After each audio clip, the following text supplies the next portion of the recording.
प्राचीन मगध की धरती, जहां इतिहास ने खुद को बार बार लिखा और मिटाया, वहीं एक युवा लड़के का अदम्य साहस और असाधारण संकल्प उभरा। इस लड़के की दृढ़ता और अद्भुत क्षमताओं ने एक ऐसे महान रणनीतिकार का ध्यान खींचा जिसने साम्राज्य का भाग्य बदलने का सपना देखा था। यह कहानी है उस मुलाकात की जिसने इतिहास को एक नई दिशा दी। कौन था वो लड़का और क्या था उसका भाग्य? जानने के लिए देखिए यह अद्भुत कहानी।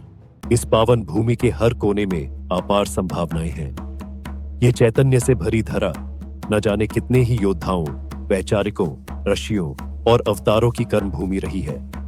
ऐसी पावन धरा पर आज कुछ अवांछित लोगों ने आधिपत्य जमा लिया है, पर मुझे आज भी पूर्ण विश्वास है कि ये धरा किसी न किसी वीर योद्धा को जन्म अवश्य देगी, जो इस धनानंद का सर्वनाश करके इस भारत भूमि का उत्थान करेगा, इस त्राही त्राही करती जनता को एक नवजीवन देगा। आज मेरी ये यात्रा ऐसी ही किसी व्यक्तित्व की खोज के लिए है। देखते हैं ईश्वर किस किस व्यक्तित्व से भेंट करवाता है। चाणक्य एक पेड़ के नीचे बैठकर वहां खेल रहे बच्चों के खेल को देखने लगते हैं। महाराज, आप मेरी समस्या का समाधान कीजिए। मैंने इस चोर को पकड़ा है अपने बाग से आम चुराते हुए। इसका कहना है कि इसने कुछ आम चुराए थे और मेरे 3 चौकीदारों को ये रिश्वत देकर आया है। अब इसके पास सिर्फ 2 आम बचे हैं। मुझे जानना है कि इसने कुल कितने आम तोड़े। क्या तुमने सच में चोरी की? हाँ महाराज, और मैंने सारे आम चौकीदारों को बांट दिए। पहले चौकीदार को मैंने सारे आमों में से आधे आम देने का प्रस्ताव दिया, पर उसने आधे आमों के साथ साथ 2 आम और मांगे। दूसरे चौकीदार के पास जब पहुंचा तो उसने भी बचे हुए आमों का आधा हिस्सा और 2 आम अधिक मांगे। इसी प्रकार तीसरे चौकीदार ने भी बचे हुए आमों का आधा हिस्सा और 2 आम और मांगे। सबको आम देने के बाद मेरे पास सिर्फ 2 आम बचे हैं। मुझे पता नहीं कि मैंने कुल कितने आम तोड़े। ये तो सचमुच कठिन पहेली है। चलो पता लगाते हैं। मान लेते हैं कि चुराए गए आमों की संख्या का है। पहले पहरेदार को आधे आम और 2 देने के बाद उसके पास बचते हैं। 2 का घटा 2 दूसरे पहरेदार को आधे आम और 2 देने के बाद उसके पास बचते हैं। 2 का घटा 2, 2 भाग 2। अरे ये तो सच में ही बहुत जटिल प्रश्न है। जरा देखें तो ये बच्चा इस कठिन पहेली को कैसे सुलझाता है। अब इसे हल करते हैं। का बराबर है 36। इसलिए चोर ने शुरुआत में 36 आम चुराए थे। बिल्कुल सही। तुम तो बिल्कुल कमाल हो। बालक, क्या नाम है तुम्हारा? प्रणाम ब्राह्मण देव। मेरा नाम चंद्रगुप्त है और मैं इस गांव का एक साधारण बालक हूं। तुम्हारे जैसा कौशल और ध्यान दुर्लभ है। बताओ, तुमने योग कहां से सीखा? ये सब तो मैंने सहज बुद्धि से सीखा और सुलझाया।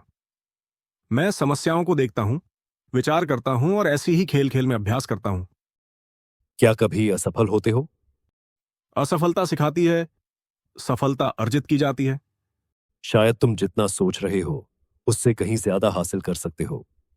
क्या तुम मेरे साथ पाटलिपुत्र चलोगे? महाराज, मुझे अपने माता पिता की सेवा करनी है।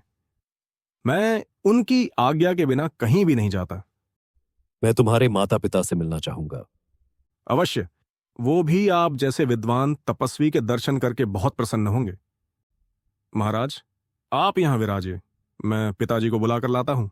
प्रणाम ब्राह्मण देव। आपके चरण रज से हमारी कुटिया पवित्र हो गई।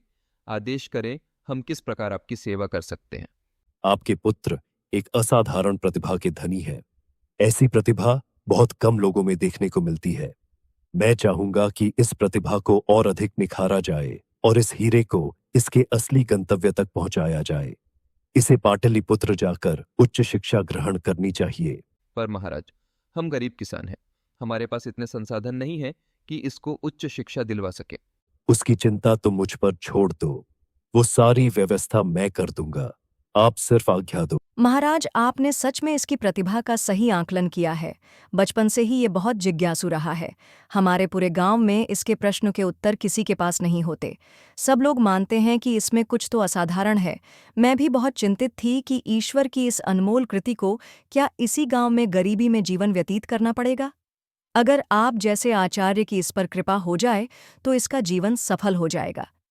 ये तो नियति का चयन है, तो आपकी आज्ञा हो तो मैं इसे अपने साथ पाटलिपुत्र ले जाना चाहूंगा। ये तो हमारे लिए सौभाग्य की बात होगी। गुरु की सेवा करना और अच्छी तरह विद्या अर्जित करो। जैसी मात्र इच्छा। मुझे आज्ञा दें। इस बालक को शायद यह अनुमान भी नहीं था कि उसका यह निर्णय उसके पूरे जीवन की दिशा बदल देगा और उसे इतिहास में अमर बना देगा। तो दोस्तों, यह थी उस अद्भुत यात्रा की एक झलक जिसने इतिहास को बदल कर रख दिया। भारत भूमि के गौरवमय इतिहास से जुड़ी ऐसी और भी रोमांचक कहानियां हम आपके लिए लेकर आते रहते हैं। अगर आप भी हमारे साथ इस अद्भुत ज्ञान के सागर का आनंद लेना चाहते हैं तो हमारे चैनल को सब्सक्राइब करें और घंटी के आइकन को दबाना न भूलें।